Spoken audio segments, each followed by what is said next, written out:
Morning. আজকে আমরা শিখব চরম ও অবম মান কলনবিদ্যার সাহায্যে কিভাবে নির্ণয় করতে হয়। দেখো, কোনো একটা অপেক্ষক y =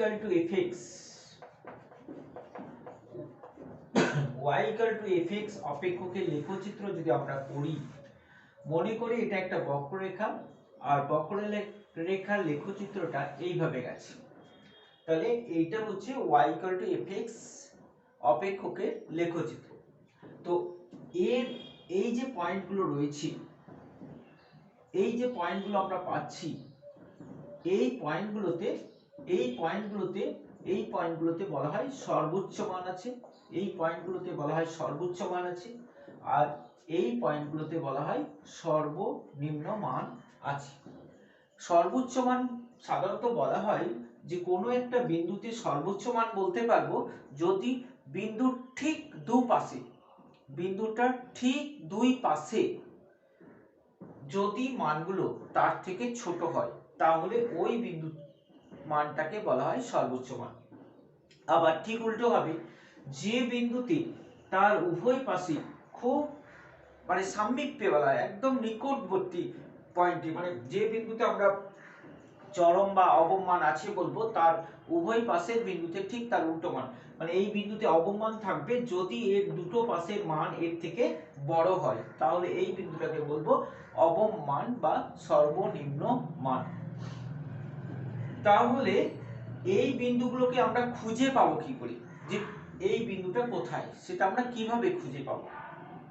দেখো, এখানে y = fx অপেক্ষকের যদি আমরা অবকলন করি, dy dx যদি বের করি, তাহলে dy dx এর মান যেটা পাবো f'(x), এই বিন্দুতে f'(x) এর মান সবসময় হবে 0, এই বিন্দুতেও f'(x) এর মান হবে 0, এই বিন্দুতে f'(x) এর মান হবে 0। তাহলে চরম মানের জন্য f'(x) 0 হচ্ছে, অবম মানের জন্য f'(x) 0 হচ্ছে। যতগুলো অবম মান থাকবে বা যতগুলো চরম মান থাকবে, প্রত্যেক জায়গাতে কিন্তু f'(x) এর মান হবে 0। আর কি দেখতে পাবো আমরা? এর পরবর্তী এই যে জায়গাটাতে অপেক্ষকটা আমরা দেখতে পাচ্ছি ছবিতে বাড়ছে, সেটা f'(x) এর মান হবে >0। এই জায়গাতে f'(x) এর মান হবে <0, এই জায়গাতে f'(x) এর মান হবে >0, এই জায়গাতে আমরা f'(x) এর মান পাবো <0। তার মানে অপেক্ষকটা এইভাবে বাড়ছে, এখানে সর্বোচ্চ বাড়তে f'(x) এর মান বাড়তে বাড়তে f'(x) এর মান বাড়তে বাড়তে এইখানে যখন f'(x) 0 হয়ে গেল, তারপরে f'(x) এর মান কিন্তু 0 থেকে নেগেটিভ, আমরা যেটা দেখতে পাচ্ছি এটা হচ্ছে f'(x) <0, এটা নেগেটিভ। তারপরে এখানে 0 হলো, এই জায়গাটা দেখো >0 মানে পজিটিভ, যে জায়গাগুলো বাড়ছে সেটা পজিটিভ হচ্ছে, যে জায়গাগুলো কমছে সেই জায়গাগুলোতে নেগেটিভ হচ্ছে, এটা পজিটিভ। তাহলে পজিটিভ, তারপরে 0, তারপরে নেগেটিভ, আবার 0, তারপরে পজিটিভ, আবার 0, তারপরে নেগেটিভ। এইভাবে একটা বক্র যদি যায়, তাহলে আমরা একাধিক জায়গাতে চরম মান এবং একাধিক জায়গাতে অবম মান পেতে পারি। তো এই চরম আর অবম মানগুলোকে একসঙ্গে বলা হয় প্রান্তিক বিন্দুও বলা হয়, কখনো কখনো ওদেরকে বলা হবে প্রান্তিক বিন্দু বা এক্সট্রিম পয়েন্টও বলা হয়। যাই হোক, আমরা এখন যে পয়েন্টে আসছি সেটা আমরা চরম আর অবম মান। তাহলে এইটুকু মনে রাখবে এর সঙ্গে, যদি এবছর এটা সিলেবাস থেকে বাদ পড়ে গেছে, এই যে অঞ্চলটা রয়েছে f'(x) <0, এইটাকে বলা হয় বর্ধিষ্ণু অঞ্চল। এই বিন্দুগুলোতে f'(x) এর মান বর্ধনশীল মান, বাড়তে থাকে। এই জায়গাটাতে হচ্ছে ক্ষয়িষ্ণু মান আছে। তো এই f'(x) যদি > 0 হয় তাহলে বর্ধিষ্ণু মান থাকবে, f'(x) যদি <0 হয় তাহলে ক্ষয়িষ্ণু মান আছে, মানটা ধীরে ধীরে কমতে থাকে। যাই হোক, এখন আমরা যে সমস্যার মধ্যে এলাম, তোমাদের মনে নিশ্চয়ই এই প্রশ্নটা চলে এসেছে যে সব বিন্দুতেই তো f'(x) 0 হচ্ছে, চরম মানের জন্য f'(x) 0, অবম মানের জন্য f'(x) 0। আমরা তো সবসময় লেখচিত্র আঁকতে পারবো না, তাহলে আমরা খুঁজে পাবো কি করে যে কোথায় চরম মান আছে, কোনটা অবম মান আছে? f'(x) যদি 0 হয়, তাহলে f'(x) = 0 তে চরম চরম বা অবম মান আছে। তাহলে চরম মান বা অবম মান আছে f ড্যাশ ইকুয়াল টু 0 তে। তো f ড্যাশ ইকুয়াল টু 0 তে তাহলে চরমও থাকতে পারে অবমও থাকতে পারে। তাহলে আমরা এটা কি করে বুঝবো যে কোন x f ড্যাশ x এর 0 তে তো চরম আর অবম, তাহলে চরম না অবম সেটা আমরা কি করে বুঝবো? তো সেটা বোঝার জন্য আমাদের কি করতে হবে না ওইটার আর একবার ডাবল ডেরিভেটিভ করতে হবে। তো ডাবল ডেরিভেটিভ করে যদি দেখা যায় এটা গ্রেটার দেন 0 হচ্ছে, তাহলে আমরা বুঝবো যে বিন্দুতে গ্রেটার দেন 0 হবে, মানে যে বিন্দুতে f dash x greater than 0 হবে সেই বিন্দুতে থাকবে অপেক্ষকটার অবম মান। আর যে বিন্দুতে f ডবল ড্যাশ x এর মান লেস দেন 0 হবে, দেখো এই জিনিসটা দেখো একটু উল্টো, কিন্তু সেই বিন্দুতে আমরা জানবো চরম মান আছে। দেখো গ্রেটার দেনে অবম মানে ক্ষুদ্রতম মান, লেস দেনে চরম মানে সর্বোচ্চ মান আমরা পাবো ডবল ড্যাশ x বার করে। এখন একটা এক্সাম্পল দিয়ে আরো পরিষ্কার করা যাক ব্যাপারটা। তাহলে আমরা এরকম লিখতে পারবো, মনে করো কোন একটা অপেক্ষক y = 3x² + 5 এর কোন বিন্দুতে চরম বা অবম মান আছে কিনা আমরা পরীক্ষা করব। তাহলে প্রথমে আমরা কি করব, প্রথমে আমরা dy dx বার করব। তো dy dx = কত পাচ্ছি আমরা 6x। তো আমরা এরকম লিখব সব অঙ্কের জন্য যে চরম বা অবম, কারণ আমরা এটা শিখেছি চরম বা অবম মানের জন্য dy dx = 0। তাহলে চরম বা অবম মানে dy dx = 0। তাহলে dy dx = 0 মানে চরম মানে dy dx এর মান হচ্ছে 0। তার মানে 6x হচ্ছে 0। এখান থেকে x এর একটা মান পাচ্ছি আমরা 0। তার মানে 0 বিন্দুতে হয় চরম মান আছে না হয় অবম মান আছে। তাহলে এবার আমরা এই 0 বিন্দুতে চরম না অবম সেটা কি করে বুঝবো? আমরা পেলাম, এটা জানতে পারলাম যে 0 বিন্দুতে হয় চরম মান না হয় অবম মান আছে। তাহলে চরম না অবম আমরা কি করে বুঝবো? তখন আমরা কি করব, এটা ডাবল ডেরিভেটিভ করব। তাহলে ডাবল ডেরিভেটিভ করে কি পাচ্ছি আমরা, এটা ডাবল ডেরিভেটিভ করলে আমরা পাচ্ছি 6 টা কি হলো গ্রেটার দেন 0। তাহলে আমরা কি বুঝবো, অতএব x = 0 বিন্দুতে কি আছে গ্রেটার দেন 0 থাকলে অবম মান আছে, মানে ক্ষুদ্রতম মান পাবো অবম মান আছে। তাহলে x = 0 তে অবম মান আছে, যদি অবম মানটা বার করতে বলে তাহলে কত হবে, নির্ণয় অবম মান 0 তে অবম মান আছে এটা জানলাম, কিন্তু অবম মানটা কত হবে সেটা এখানে 0 বসিয়ে আমরা পাবো y। অপেক্ষক বলতে কিন্তু এখানে y এর মান অবম হবে যদি x এর মান 0 হয়। তার মানে x এর মান 0 হলে y এর মান হচ্ছে 5, তাহলে অবম মানটা হবে আমাদের 5। এইভাবে আমরা, তার মানে এইটার কি হলো চরম মান নেই, তার মানে অপেক্ষকটা এমন একটা অপেক্ষক এর কোনো চরম মান নেই, একটি মাত্র অবম মান আছে সেটা হচ্ছে 5।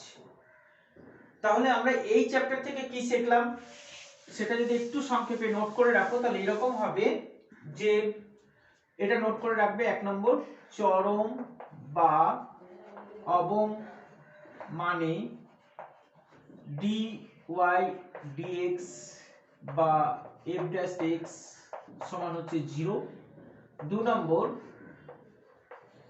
চরম মানের জন্য d2y dx² এর মান হবে লেস দেন 0, আর অবম মানের জন্য d2y dx² এটা হবে গ্রেটার দেন 0। তাহলে d2y dx² যদি গ্রেটার দেন 0 হয় তাহলে অবম মান থাকবে, লেস দেন 0 হলে চরম মান থাকবে। ঠিক আছে, এখন যে বিন্দুতে চরম বা অবম মান আছে সেটা আমরা কিভাবে বের করব? তাহলে এইখান থেকে আমরা বলতে পারি, দেখো এখান থেকে আমরা বলতে পারি চরম মান থাকার শর্ত, চরম মান থাকার শর্ত। তো চরম মান থাকার শর্ত হচ্ছে dy dx 0 এবং d2y dx² এটা হবে লেস দেন 0।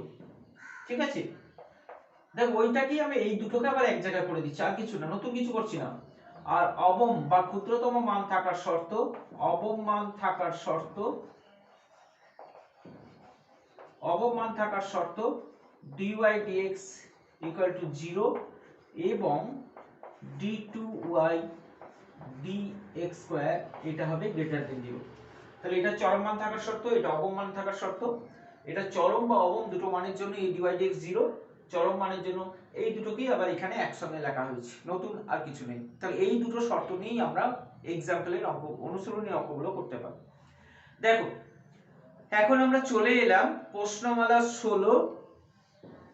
প্রশ্নমালা 16 তোমরা সবাই বই খোলো, বই দেখে নাও, প্রশ্নমালা 16 বের করো।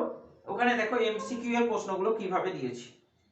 প্রথম প্রশ্ন এমসিকিউ 1, এফএক্স অন্তরকলনযোগ্য অপেক্ষকের x = c বিন্দুতে চরম বা অবম মান থাকলে, তো এখান থেকে আমরা শর্তগুলো পেয়ে যাব। x = c বিন্দুতে বলেছে, তাহলে দেখো x = c বলেছে কিন্তু f ড্যাশ a দিয়েছে উত্তরগুলোতে, ওগুলো c হওয়ার কথা ছিল। যেহেতু উত্তরগুলোতে a দিয়েছে আমরা একটু কারেকশন করে x = a বিন্দুতে করে নেব। তাহলে x = a বিন্দুতে চরম বা অবম মান থাকবে, কোন চরম অথবা অবম মান থাকবে সেটার একটাই শর্ত, সেটা হচ্ছে f ড্যাশ a = 0।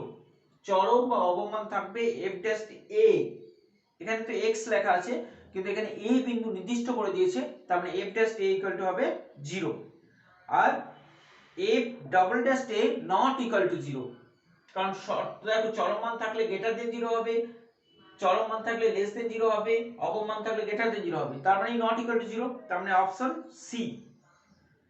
তারপরে দেখো 2 নম্বর, x = c বিন্দুতে কোনো অপেক্ষকের অন্তর্কলনযোগ্য না হলে অপেক্ষকটি স্থানীয় চরম মান থাকতে পারে, স্থানীয় অবম মান থাকতে পারে, চরম বা অবম কোনো মান থাকবে না। এই প্রশ্নের উত্তরটা একটু মনে রাখবে, যদি অন্তর্কলনযোগ্য না হয় তাহলে চরম অথবা অবম উভয় মানই থাকতে পারে। 3 নম্বর, একটি প্রদত্ত বিস্তারে কোনো অপেক্ষকের পরপর দুটি চরম মান, দেখো আমরা ছবিতে একটু আগে যেটা দেখেছিলাম পরপর দুটি চরম মান থাকতে পারে না, একটা চরম মান একটা অবম মান এইভাবে থাকতে পারে।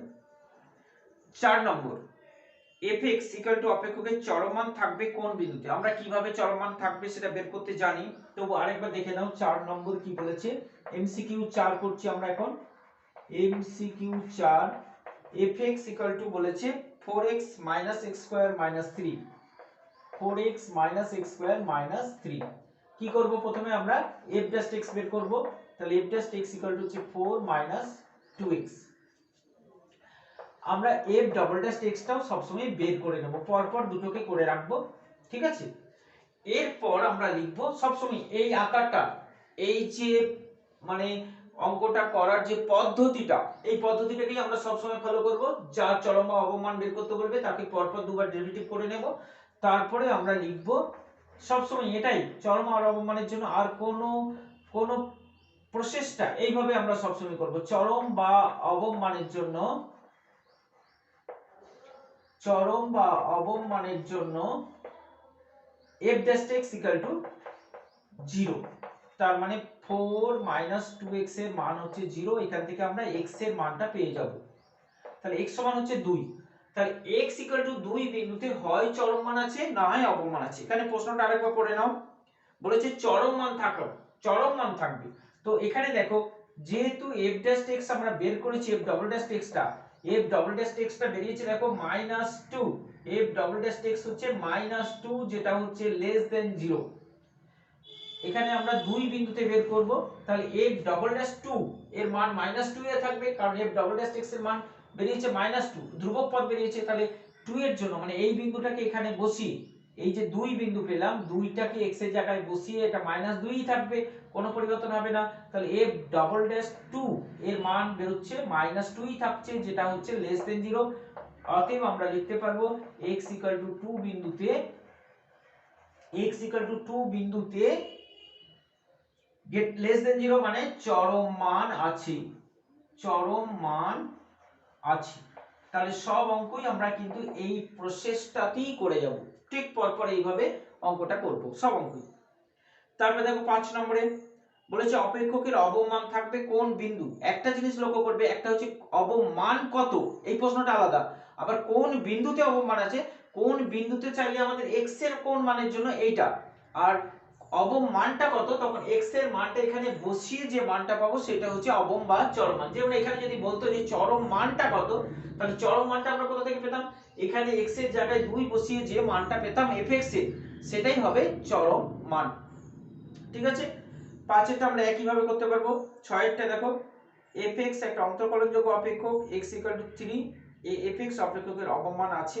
এটা পরীক্ষা করে আমরা এই একই প্রসেসে পরীক্ষা করে দেখে নিলেই হবে যে কোন উত্তরটা সঠিক হবে।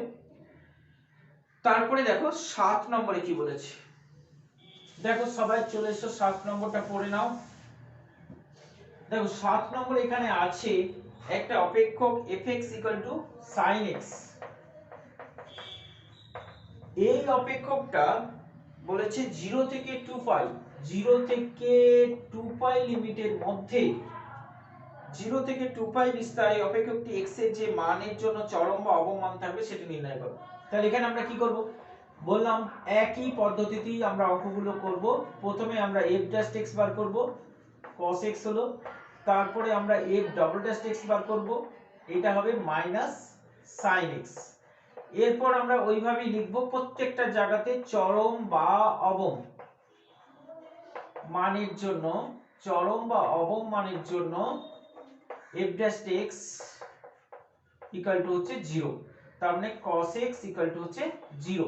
দেখো cos x যদি 0 হয়, এবার আমাদের এখানে x সমাধান করতে হবে, x এর মান বার করতে হবে। তো 0 আমরা জানি, cos 0 কোথায় হয়, cos 90 তে 0 হয়, cos 2 π/3 মানে 270 এ 0 হয়। তাহলে এখানে এই মানের মধ্যে কোথায় কোথায় 0 হচ্ছে সেটা আমরা বার করতে পারবো।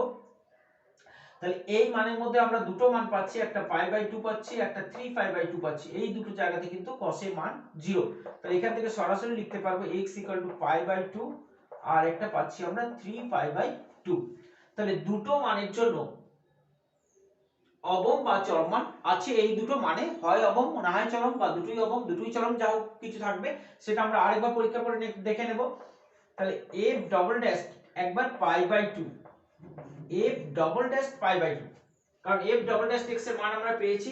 এখন f' π/2 তে একবার দেখব আর 3 π/2 তে, দুটো মানে আমরা বের করব। তাহলে sin π/2 মানে হচ্ছে π/2 মানে 1, sin π/2 তে 1, তাহলে -1 মানে হচ্ছে <0।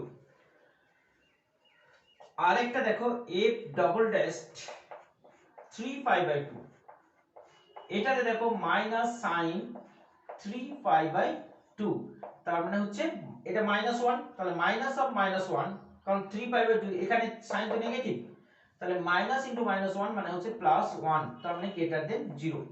এইখান থেকে আমরা কি লিখতে পারবো, অতএব x π/2 তে অপেক্ষকটা, অপেক্ষক মানে বলতে fx, অপেক্ষক মানে হচ্ছে fx, fx এর কি মান আছে, π/2 তে লেস দেন মানে চরম, চরম মান আছে। আর x 3 π/2 তে, 3 π/2 তে অপেক্ষকের অবম মান আছে। তাহলে আমরা এটা বুঝে গেলাম কিভাবে চরম মান খুঁজে পাবো আর কিভাবে অবম মান খুঁজে পাবো। তো প্রশ্নটা আমার ছিল x এর যে মানের জন্য অবম মান থাকবে, তাহলে x এর কোন মানের জন্য অবম মান, আমরা নিশ্চয়ই উত্তরটা এর মধ্যে পেয়ে গেছি। ঠিক আছে, 8 নম্বরে দেখো একই রকম প্রশ্ন আছে। এর পরের এমসিকিউ গুলো সব প্রায়, শুধু এমসিকিউ নয়, এর পরের অঙ্কগুলোতেও দেখবে একই রকমের অঙ্ক আছে। আমরা কিন্তু সব সময় এই প্রসেসটাই পরপর করে গেলেই অঙ্কগুলো প্রায় হয়ে যাবে, দু একটা ব্যতিক্রম থাকতে পারে, তবে বেশিরভাগ অঙ্ক কিন্তু এর মধ্যেই হয়ে যাবে। তাহলে এইভাবে তোমরা এমসিকিউ গুলো নিশ্চয়ই শেষ করে নিতে পারবে। তার মধ্যে দেখো 12টাতে আরেকটা নতুন শব্দ রয়েছে, যদিও আমরা কনসেপ্টের মধ্যে এই শব্দটা পেয়েছিলাম, প্রান্তিক বিন্দুগুলি নির্ণয় করো। তো প্রান্তিক বিন্দু কি বলেছিলাম মনে আছে, যে যে বিন্দুগুলোতে চরম আর অবম মান আছে সেই বিন্দুগুলোকে বলা হয় প্রান্তিক বিন্দু। তাহলে dy dx সমান 0 করে যে মানগুলো পাবো, তার মানে এই অঙ্কটার ক্ষেত্রেও আমরা বলতে পারি x π/2 3 π/2 বিন্দুতে প্রান্তিক মান আছে। এবার প্রান্তিক মান বলতে সেটা চরম হতে পারে অবম হতে পারে, চরম অবমকে একসঙ্গে বলা হয় প্রান্তিক বিন্দু বা প্রান্তিক মান। তো x π/2 3 π/2 দুটো বিন্দুতেই কিন্তু প্রান্তিক মান আছে। এখন নির্দিষ্ট করে বলতে প্রান্তিক মান দুটোই হতে পারে বললাম, প্রান্তিক মান বলতে সেটা চরম হতে পারে অবম হতে পারে। নির্দিষ্ট করে বলতে π/2 তে চরম মান আছে আর 3 π/2 তে অবম মান আছে, দুটোই কিন্তু প্রান্তিক মান। ঠিক আছে, তাহলে এখন এই পর্যন্ত রইলো, আমরা পরের ভিডিওতে অতি সংক্ষিপ্ত অংশটা দেখে নেব। ঠিক আছে।